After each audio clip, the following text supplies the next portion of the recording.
Howdy y'all, welcome back to Gunsnbbq. So I told you this video would be coming out. Took a little bit longer than I planned, probably just because I'm lazy. And yeah, so if it seems shaky at all, I apologize. It's not the best shooting platform for me right now. But today we're going to be doing, the anatomy of a revolver. What are the pieces, the parts, all that fun jazz. We're not going to tear into the side plate or anything right now. This is just a very general overview of a revolver for new shooters.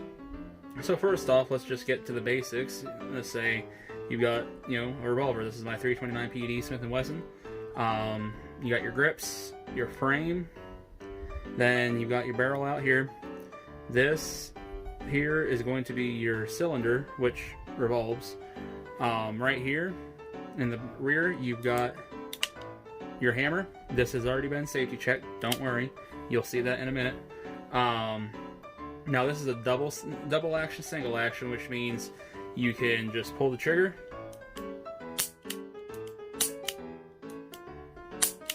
and in double action that means it's performing two actions.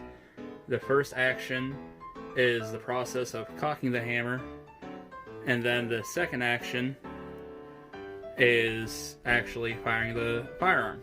Or if you do it in single action, where you cock the hammer manually and then pull the trigger, it's just a single action. Beautiful trigger on this gun, by the way. Highly recommend it. You got your front sight up here on this. It is a red fiber optic. And then you've got your rear sights right back here. These are just a typical blade sight, very common on revolvers. Nothing spectacular to write home about. Obviously you have your trigger guard. That is all comprised. The trigger guard is comprised with the frame. The barrel is separate from the frame though, just as your grips are. If you took the grips off or removed the barrel, you just have basically this part here, and then there is a full tang that the grips go around. So let's get a little deeper into this now. Right here is the button or release for your cylinder. So on Smith & Wessons they slide forward.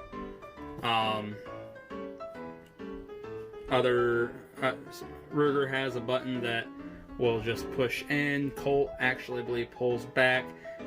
Every maker has their own little quirk, I guess you could say. So this is your plunger. This is what you will use to eject shells that you have fired or unfired. And like I said, ta-da, it's already been safety checked. This here is your star. This is what holds your ammunition in place and doesn't let it fall through the cylinder, and allows you to easily eject it, especially if anything's stuck or anything like that. Really hope I'm staying in frame here. On the back of the star, if you'll be able to see it, there's these little nodules, I guess you could call them, but that's your clockwork. When you pull the trigger on a revolver, let's say, yeah, it won't let me do it with this. Some revolvers I've had will still let you cock the hammer back while it's open. This one will not. But there is a little hand that comes out and will then turn the cylinder. So that is essentially the workings of how the revolver turns. Is again just those little nubs on the back of the star, which are basically your clockwork. There's a little bit more to the timing, but then like I said, there's a little hand inside the frame here. Like I said, we can get into the internal workings another time. And then that hand extends out and up, sometimes down. I've seen in a couple revolvers, but usually it comes out and up, and it will spin your cylinder. This here is sometimes called your crane. Other people call it your yoke. Either way, you never want to just go and fling it shut. You really run the risk of damaging your revolver by doing that. Yeah, so that's just a quick little video on the parts of a revolver. If you're new to firearms or anything like that, I hope this has helped. If you're new to revolvers, again, I hope this has helped. Maybe one day we'll get into some of the internal workings, where we can actually take a better look at the hand and things like that. Show you, the spring, maybe a couple things to watch out for if your timing is off.